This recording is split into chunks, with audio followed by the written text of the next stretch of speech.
코로나19 상황을 짚도록 하겠습니다. 오늘 백순영 가톨릭대 의대 명예교수 모시고 현재 상황도 짚고 여러 가지 내용도 좀 다뤄보도록 하겠습니다. 어서 오십시오. 예, 안녕하세요. 예. 오늘 수치를 보면 600명에 육박을 하고 있는 거라서 어제 신규 확진자 수가 그렇게 나왔습니다.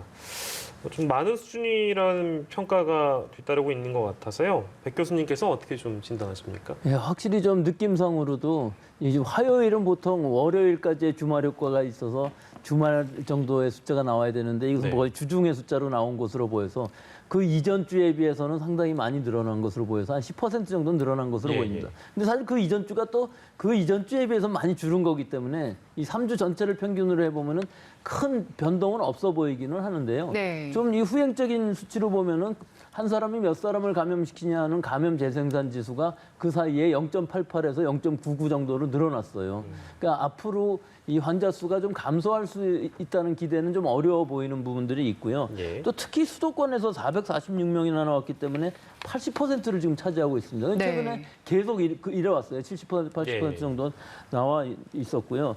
또 아직도 이 국민 30% 정도만이 접종을 받았기 때문에 사실 고령층에서는 보호가 되고 있어서 위중증 환자, 사망 환자들은 상당히 안정적이고 줄어들고 있기는 한데 전체적으로 봤을 때 환자 수는 오히려 젊은 층에서 많이 나오고 또 5, 60대, 40, 50대에서도 젊은 층에서도 위중증이 나온다는 특성을 가지고 있어서 이것은 아마 전 세계적인 추세인 것으로 보입니다. 전 세계적으로 선진국들은 대부분 고령층에서는 예방접종을 받았기 때문에 예. 일단은 환자 수라든지 이런 거에 비해서는 위중증 환자 사망자 수가 절대적으로 줄어드는 경향은 있는 것은 맞는데 환자 수가 너무 많이 늘어난다거나 혹은 지금 델타 변이주가 급격히 확산한다거나 하면은 이게 아직도 심각할 수 있는 가능성이 충분히 있죠. 예. 네, 말씀 주신 대로 최근에 늘어난 확진자의 특징을 살펴보니까 20대 확진자가 눈에 띄게 늘었습니다. 지난주 20대 신규 확진자가 636명이었는데요. 전체 연령대에서 가장 많았습니다. 네, 직전 주하고 비교를 해봐도 20대 확진자 증가폭이 가장 컸고요. 이 기간 20대 확진자 수가 524명에서 636명으로 112명이나 늘었고 반면에 코로나19 백신 접종의 상당 부분 진행된 60대, 70대에서는 확진자가 모두 줄고 있는 양상입니다. 연령대별 주간 확진자 추이 말씀드렸는데요. 그러니까 20, 30대에서는 뭐 이제 아직 백신 접종이 본격화하지 않았기 때문에 뭐 이제 7월 되면 휴가철도 오고 방역도 어느 정도 좀 완화가 되기 때문에 활동량이 많은 분들이 뭐 백신 접종을 하지 않은 채 돌아다니면 결국에는 이분들이 만약 그중에 확진자가 있다면 바이러스를 또 옮기는데 그런 고리가 되지 않을까 이제 이런 걱정들인데 어떻게 전망을 하시는지. 그렇죠. 이게 지금 고비일 수밖에 없죠. 지금 상반기 중에 우리가 1,500만 명 이상 맞춘 것은 목표 이상을 달성한 것은 맞는데 그 다음에 이제 상반기 지나서 6월, 7월, 8월로 가면서 접종을 해야 되는데 7월 달에 지금 접종할 수 있는 물량이 거의 없어서 일단 고비가 될 수밖에 없죠. 그래서 결과적으로 보면은 60대 이상에서는 1차 접종이라도 맞았는데 사실은 59세부터 18세까지는 뭐 자녀 백신이라든지 얀센 백신 맞으신 분들은 있지만 굉장히 적은 부분에서만 접종이 되어 있는데도 불구하고 7월 1일부터는 이제 완화한다는 것들도 있고 네. 또 여러 가지 상황들에서 환자 수도 좀 줄어드는 경향도 보였고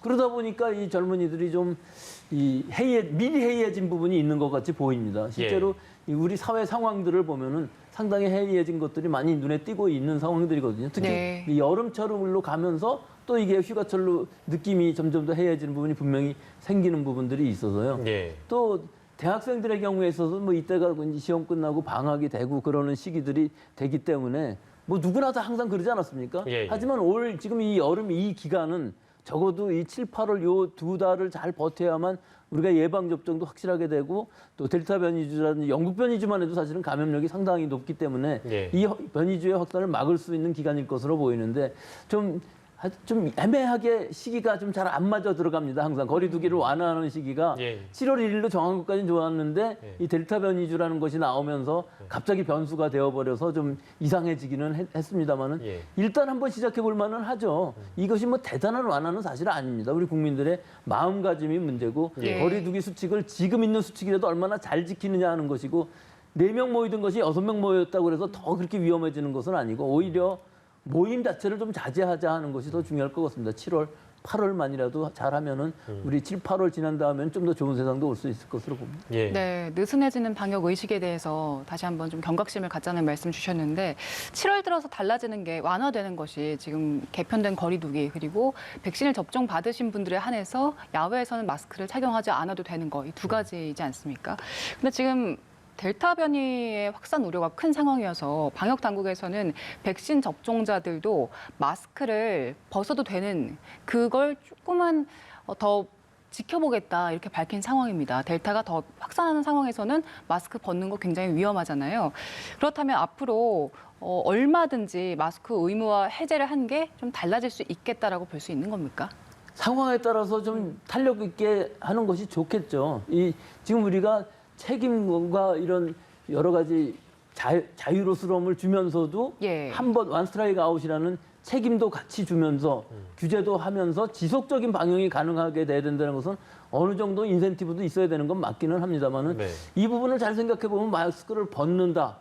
얼마나 과연 벗을 수 있을까요? 저도 예방접종은 맞았습니다만은 마스크 벗는다는 게 그렇게 간단한 일은 아닙니다. 아무리 예. 실외라 해도 지금 1년 반 정도를 마스크를 쓰고 다녔었는데 내가 그냥 벗고 싶어도 앞에 사람들 눈치를 보면 거의 못 벗거든요. 예. 그런 상황에서 나는 접종을 받았으니까 나는 사실 안전할 수 있어요. 하지만 나는 감염돼서 또 다른 사람을 감염시킬 수 있거든요. 예. 제일 문제는 접종받지 않으신 분들은 다 마스크를 쓰고 다니실 것으로 보이고 그렇다면 사실은 큰 문제는 없습니다. 야외에서는. 네, 네, 네. 그러니까 여러 가지 집회라든지 이런 모임 같은 것들, 공연 같은 것들 이렇게 사람들이 모여 있는 상황이 아니라면은 마스크를 벗고 걸어 다니는 것까지는 접종받은 사람한테는 큰 문제가 없는데 예. 우리 젊은이들 특히 또 우리 국민들은 잘 지키거든요. 이런 방역 수칙 같은 것들은. 그러니까 접종 안 받으신 분들은 뭐 마스크 쓰고 다니시고 접종 받으신 분들은 좀 자연스럽게 벗고 걸어 다니는 것 정도는 큰 문제가 아니라고 보이는데 문제는 이제 4명 내지 6명 모이는 거 이 부분이 훨씬 더 커질 것으로 보이고 12시까지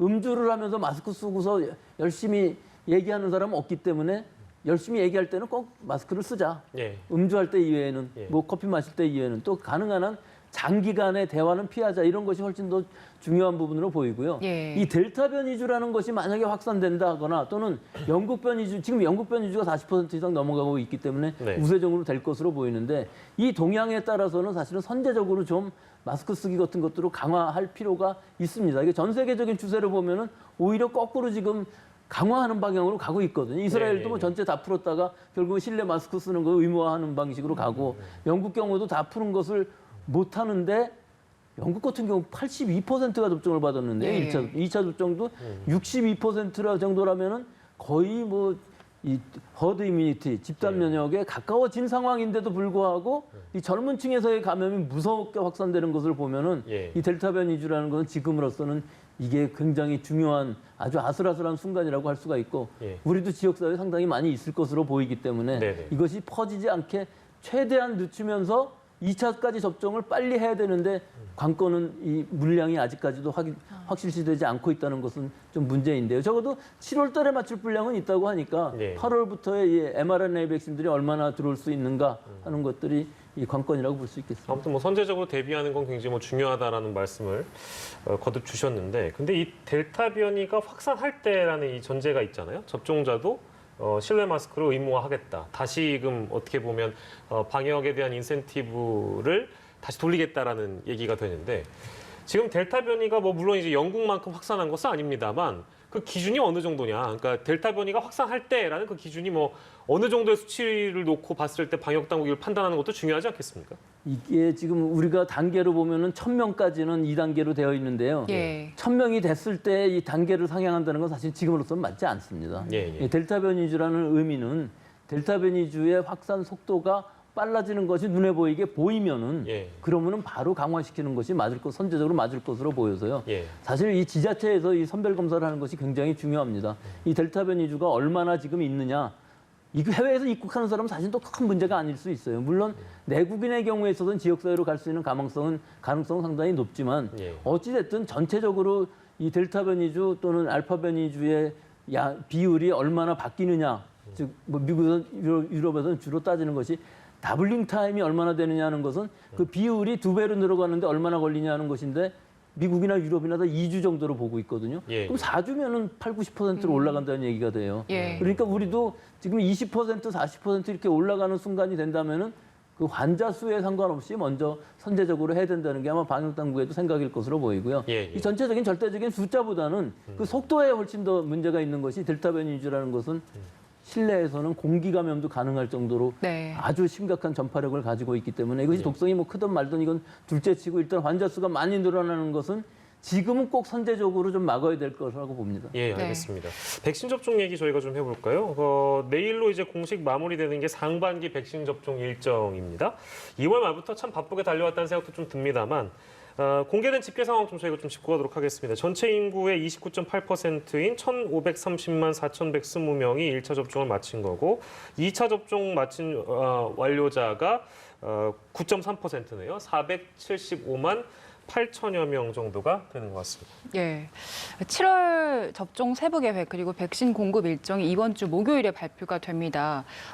그런데 이와 별개로 정부에서는 그 내년에 mRNA 백신을 중심으로 물량을 확보하겠다라고 발표한 상황이거든요. 그런데 그냥 백신이 아니라 mRNA 백신으로 특정한 이유가 있습니까? 예, 그거는 특정한 이유는 있습니다만 사실은 지금 내년 걱정할 게 아니고 올해 2차 접종부터 먼저 걱정을 해야 되는데 예. 좀 내년 말씀을 드리자면은 올 가을 지나서 한 11월까지 2차 접종까지 다 마친다면은 예를 들어서 아스트라제네카는 아데노바이러스를 기반으로 한 벡터고 얀센도 그렇고요. 예. 그런 경우에 두 번을 다 마치고 난 다음에도 사실은 시간이 지나가면서 점점 더 예방 효과가 떨어질 가능성이 있어서 3차 접종이란 부스터 접종을 해야 될 필요가 생기기 때문에 이때 mRNA 백신을 접종하면 제일 효과가 좋겠다 하는 여러 가지 이제 근거들이 나오기 시작했고요. 예, 예. 지금 1차 접종을 받은 후에 2차 접종도 사실은 좀 시간적으로도 당겨서 이 mRNA 백신들을 접종하면 훨씬 더 효과가 날 수 있는 것으로 보이는 것이 지금 상반기까지 1,500만 명 물론 하기는 했습니다만 대부분 아스트라제네카 백신이고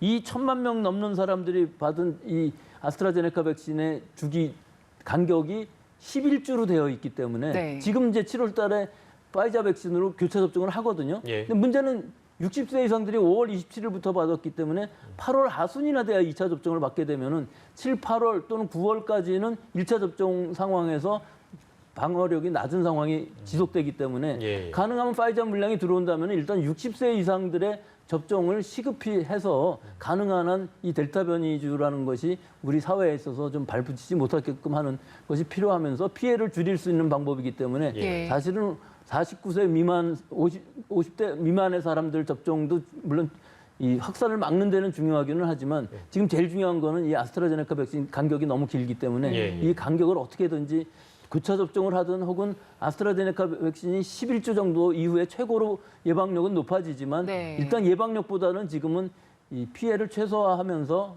델타 변이를 막는 이 확산을 막는 방법으로 가야 되지 않을까. 저는 개인적으로 생각하는데 예, 예. 뭐 상황에 따라서는 그래도 제일 효과가 좋을 때 맞춰줘야 된다는 것도 있을 수가 있습니다만은 사실은 저 아스트라제네카 백신도 안동에서 만들고는 있는데 재고도 있는데 예. 저게 언제 들어올지 지금도 모르고 있거든요. 코박스 퍼실리티 물량도 사실은 아직 확실시되는 것도 아니고요. 예, 예. 그렇기 때문에 가능한 한 물량이 수급되는 대로 먼저 맞추는 우선순위를 어떻게 정할지도 다시 한번 결정해야 될 것으로 봅니다. 네, 백신과 관련해서 짚어봤고요. 예. 앞서 저희가 수도권 확진자 발생 비율이 80%에 육박한다라는 이야기 했는데 정부에서도 이 부분을 심각하게 본 것 같습니다. 앞으로 2주 동안 서울, 인천, 경기도 이 수도권 중심으로 특별 방역 대책을 점검을 실시하기로 했는데 만약에 방역 수칙을 위반해서 걸리면 원스트라이크 아웃 제도를 적용하기로 했습니다. 이 정도 대책으로 효과가 좀 있을까요? 이게 지금으로서는 이제 여러 가지로 완화하면서 내놓은 방법이 책임을 엄하게 묻겠다 하는 것인데 이게 공권력이 굉장히 많이 필요한 것이라요. 지금까지 1년 넘어 되면서 사실 굉장히 어려운 부분들이 있습니다. 예. 여러 개인들도 마찬가지고 업소들도 그렇고 이것을 확실하게 일벌백계 하는 걸 좀 보여줘야 되는 부분들이 있는데 이 부분이 굉장히 어렵기는 한데 뭐 지금으로서는 방법이 없죠. 일단은 7월 1일부터 완화하면서 한 번이라도 이것을 위반하는 업소들은 다 제재를 하겠다 하는 것과 예. 지속적으로 위반하는 유흥업소들이 있을 수 있습니다. 예를 들어서 클럽 같은 데가 불법으로 12시 넘어까지 한다든지 하면은 아예 전부 다 집합금지를 시키는 방식으로 공개적으로 지금 천명을 했기 때문에 예. 이런 부분들을 확실하게 함으로 해서 가능한 한 12시까지 결정이 되어 있으면 그 시간은 맞춰서 우리 방역 당국의 수칙에 잘 지켜주는 것이 필요하기 때문에 우리 국민들뿐만 아니라 이용하시는 분들뿐만 아니라 영업을 하시는 업소 측의 입장에서도 이것들을 잘 지켜야 우리가 앞으로도 지속적으로 영업을 할 수가 있지. 잘못하면 우리 4단계로 가게 되면 예. 영업도 못하는 상황이 되고 두 사람이 외롭게 앉아서 밥 먹어야 되는 상황이 있을 수가 있기 때문에 이렇게 되지 않으려면은 지금 7, 8월을 잘 지키고 또 여러 가지 면에서 우리가 델타 바이러스를 잘 막을 수 있는 여러 방역 수칙들을 잘 운영할 수 있는, 특히 탄력적으로 운영하고 민주적으로 운영하는 게 제일 중요하다고 봅니다. 즉 예. 개인들이 각자 책임감을 가지고 민주적으로 자발적으로 지금까지 방역을 해왔기 때문에 앞으로 한두 달만 이런 식으로 잘 버티면은 사실 우리는 굉장히 좋은 조건이라고 볼 수 있어요. 델타 변이주가 들어왔다 할지라도 그렇게 크게 확산될 가능성은 높지는 않거든요. 예. 하지만 모릅니다, 이 부분은. 델타 변이주라는 것이 얼마나 강하게 유행을 할지 아무도 예측할 수가 없기 때문에 예. 아직은 위험하죠. 예. 딱 그 말씀까지만 저희가 오늘은 드려야 될 것 같습니다. 오늘 코로나19 상황 함께 짚어봤고요. 백순영 가톨릭대의대 명예교수와 이 시간 함께했습니다. 고생하셨습니다.